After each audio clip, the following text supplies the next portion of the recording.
Thank you for inviting me. I'm excited. I'm excited to see what shows up to talk about.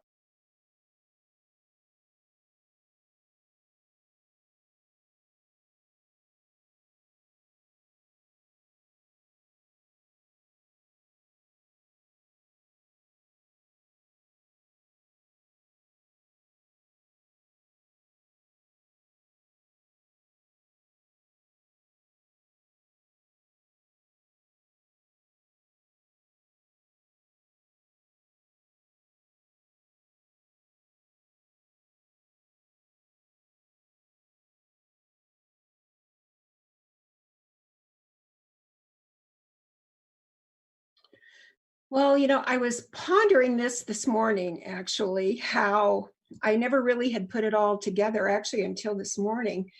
I, even as a kid, knew that something wasn't right.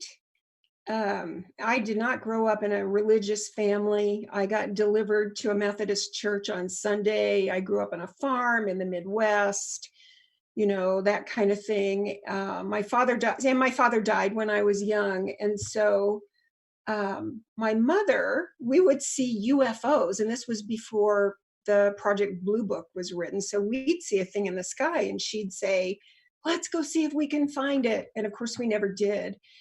But I just realized this morning that even from a very early age, I knew that something was just not right. That this is not what reality was. And I couldn't put my finger on it. I didn't know what it was. In my 20s, I studied the Kabbalah. I studied, gosh, I just looked at everything trying to find the truth, right? Or a thread of truth. And then I stuffed myself into a traditional career. I was sold national account. I sold enterprise level software to global accounts, or managed people who did. All the while being this, I was really a closet mystic. I was a closet mystic my whole life, um, and was really successful. There weren't any women in software. There still aren't that many, and it's just cutthroat. And so I had gotten to a point where I was successful and miserable, and just miserable. But I thought it was about the money. I thought it was, proving to myself that I can do this. Um, and then I went through so to shorten this, I went through a messy divorce, which really, my ex-husband and I were business partners in a develop real estate development company. We went through the crash, of course, so you know how that worked out.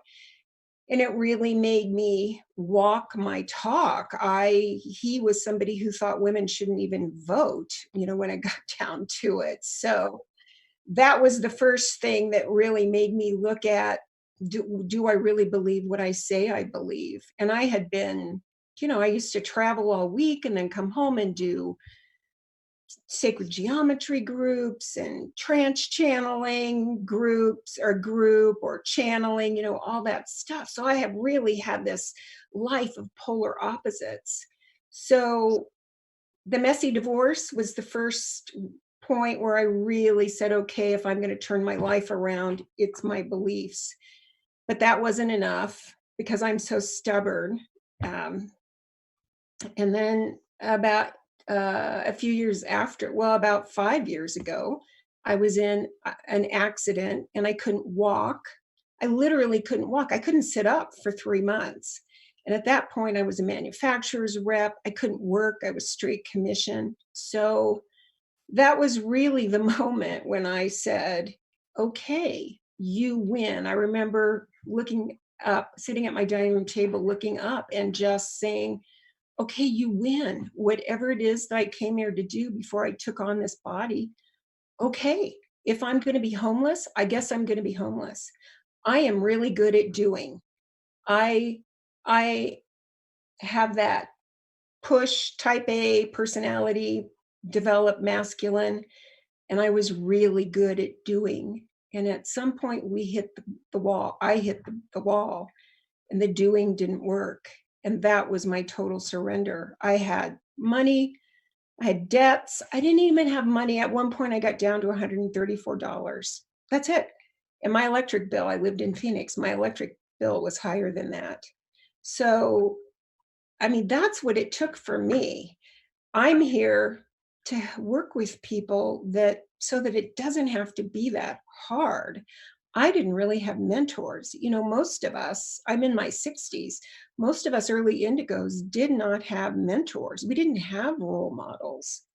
We didn't have anybody to tell us. We had Abraham, right? And we had Neville Goddard, but we didn't have, gosh, I didn't have any role models. I was the ultimate seeker. I looked for everybody to tell me what to do. And of course, you know, for me, and nobody can tell us what to do. We have to do it ourselves. So that was really the moment for me when I literally said, okay, on the street, all right, check if that's the case. Within about a week, a friend of mine's introduced me, had heard about a woman who is now one of my dear sisters, and said, "You've got it. She's the real deal. Have a session with her." And I came out of there. I mean, I've always been clairvoyant and claircognizant. I came out of there clairaudient, hearing David Bowie sing Major Tom to Ground Control, and then she worked with me kind of on how to work with my own higher dimensional aspects that people call their guides. So it's been, and that's really my story. And I'm nobody special, other than I think I'm more stubborn than most people.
Yeah, I mean, I worked a lot, I mean, I have a history of, like, leaving the office at midnight, right?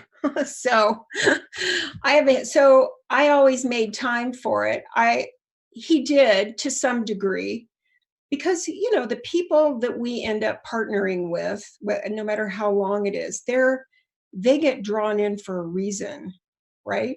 I just remarried last year, and yeah, and he at least is aware of that. I mean, he's pretty typical, pretty mainstream, but he's not. But I think we have to remember that whoever we're with at some level signed up for it.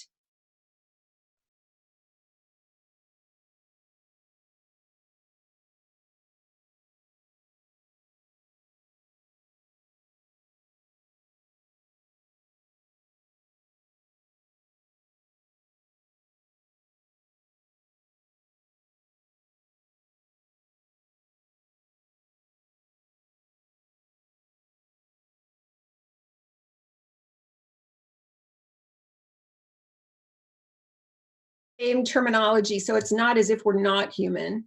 It it It's the old human, yeah, versus the new human, yeah.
Well, I think it's really interesting. A lot of interviewers that are out there will say, what was your awakening experience? When did you wake up? And as in the, I don't know, 20 years ago, there was a book in corporate America called Who Moved My Cheese? Like you do all this, do you remember that? Who moved my cheese?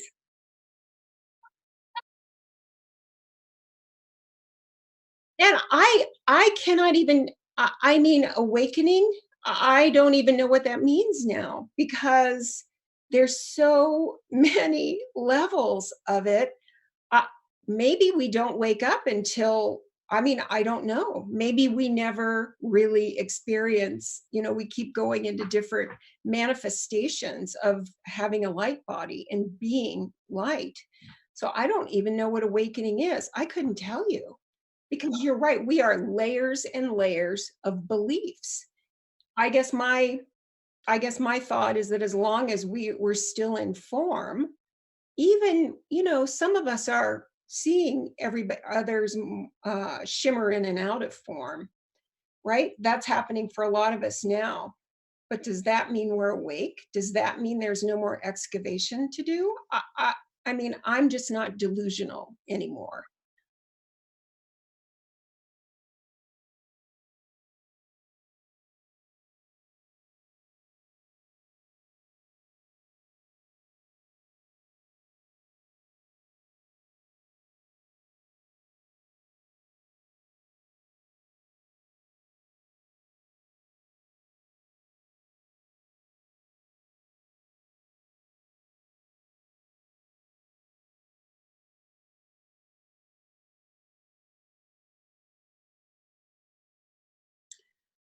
Gosh, I barely remember who I used to be. At some point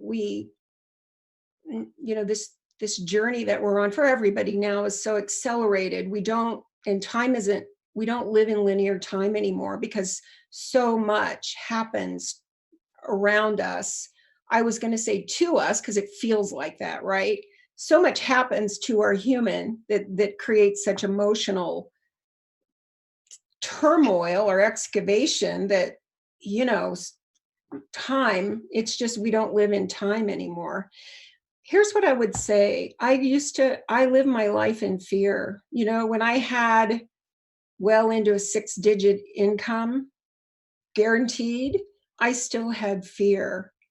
And so the biggest thing for me is that I really have not experienced fear probably for 3 years now. I could think a fearful thought, but I just don't have that organic response of fear in my body.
mate, actually. I was very happy. I was just like, I'm happy, I'm sovereign. I have this really juicy life. And my guide said, "Well, there's a partner." And I said, "No. Nope. I just don't want to do that. Nope." So following, they told me, so anyway, I actually met this man, and I mean, it just within 2 weeks, uh, of they showed me his hands, and we both have these long zeta fingers, and we have matching hands. They showed me his hands, and they said, you'll know him by his hands. I put him through so many hoops, right? Like, oh, I think you're a great person, but we're just really not a good fit. And so, yeah, I have a husband. He wanted to get married, or probably I wouldn't have done it. But it is, to say that you found a great husband, I even, or a great partner, I even, I think that's part of the story that we're also rewriting, because it's fun to have a playmate, right? And we're two very independent people. And he's never he retired, and he's doing something else, and I'll never retire. The what everyone needs to realize is this whole romance story, that it's there, but it's also, again, it's the excavation process of opening, really, the new partnerships for the new human mean, I am going to bare my heart and soul for you to take target practice at if you get triggered. It,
yeah, I mean, I was very clear, because I'm in the business of working. When you're in the business of working with people on a one-to-one basis and uncovering these, fear-based, vulnerable belief systems and patterns, I didn't want another client. So, I was very clear about that. And he's a recovered addict. He's a surgeon, retired, but looks good on paper, right? That sounds good on paper. But then this other whole messy part of him that he's had to walk through. So, that's the other part. He's not a client for me. When he gets triggered, he knows he gets triggered. We handle things differently, right? Not to say because we don't, but then that's the thing. I mean, he gets to be who he is, and he lets me be who I am. And we respect each other for that. So these are even the new relationships. He didn't care if he met anybody or not. He wanted somebody to play with. And so that's really, I don't know, maybe, every relationship is different, but certainly that's the thread in mine. Um,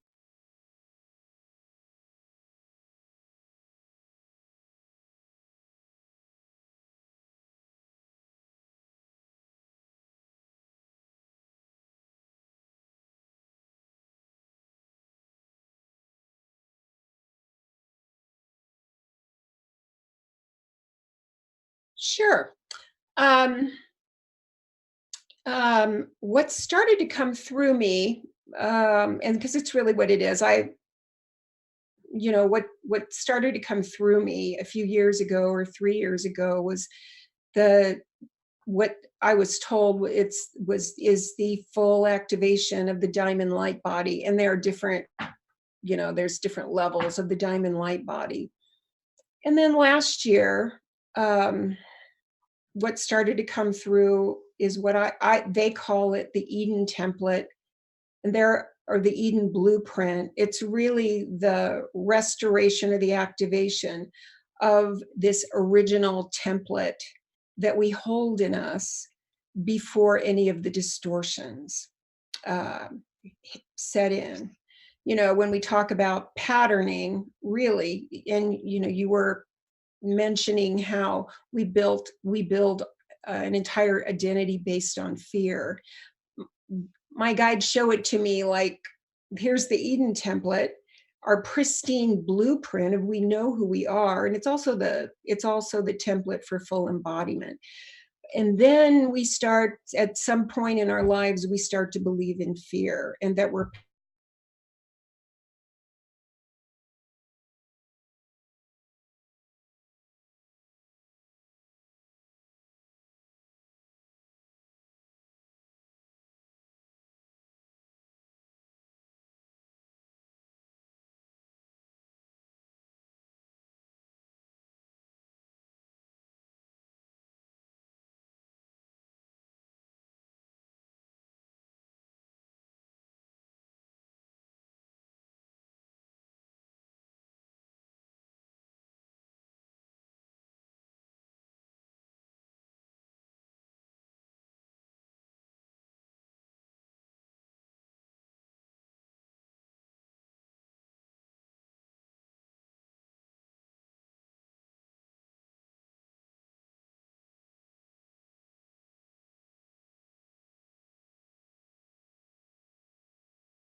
from a city out in the country, and it's wonky out here. So, that was interesting. Anyway,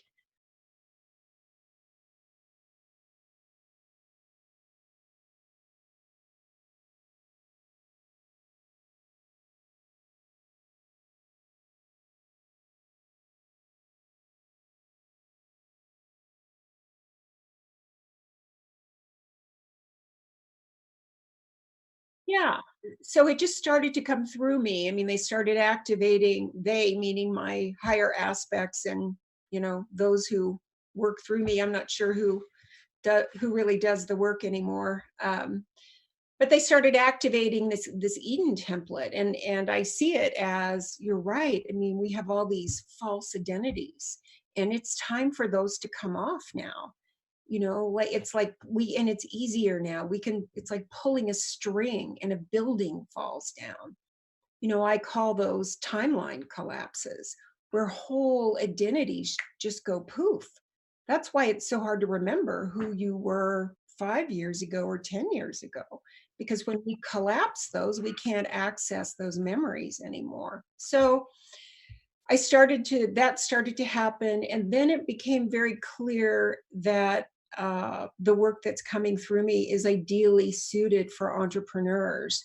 So I started a program earlier this year, a beta program called the Quantum Entrepreneur, because it's just time for people to get their gifts out to the world.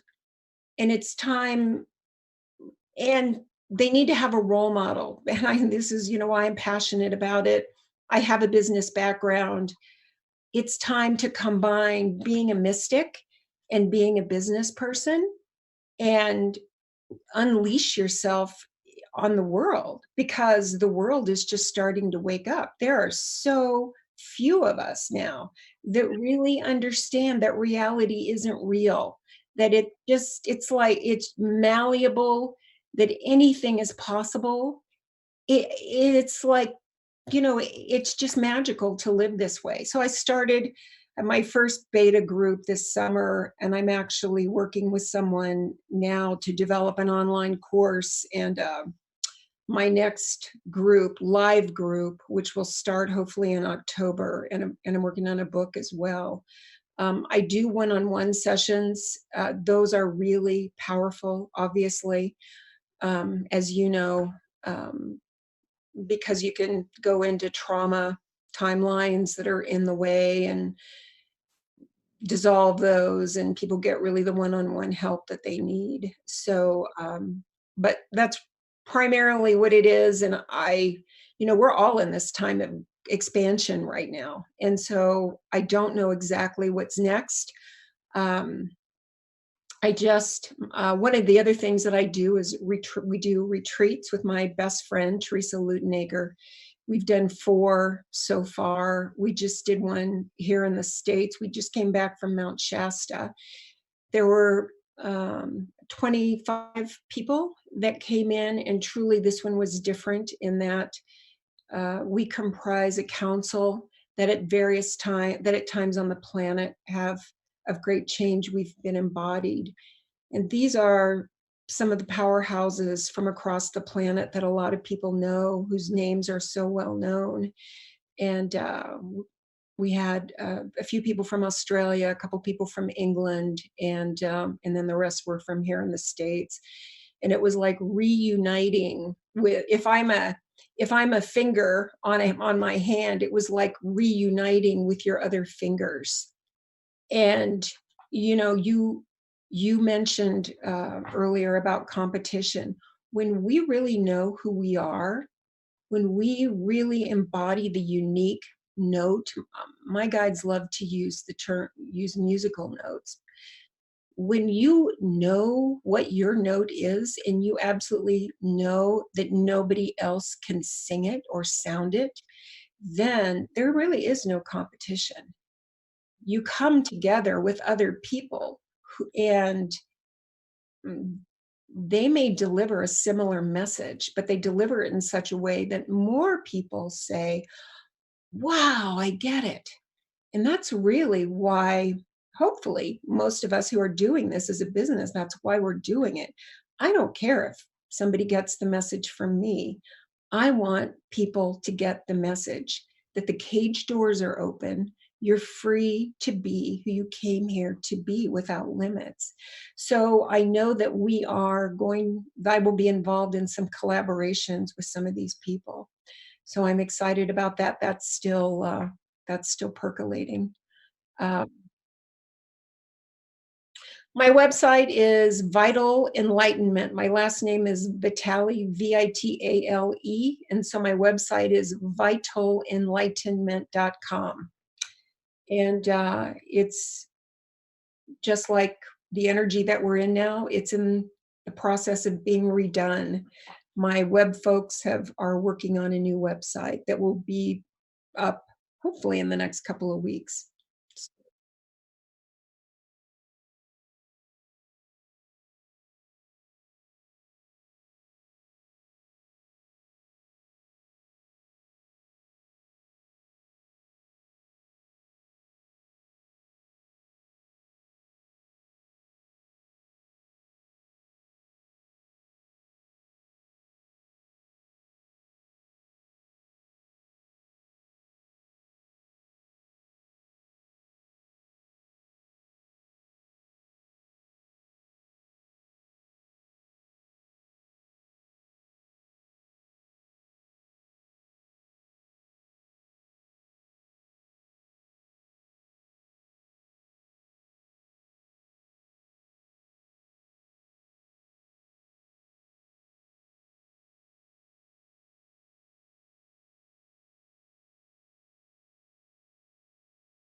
Wow, I would say let go, quit fighting, follow the path of least resistance, and sometimes that is collapse.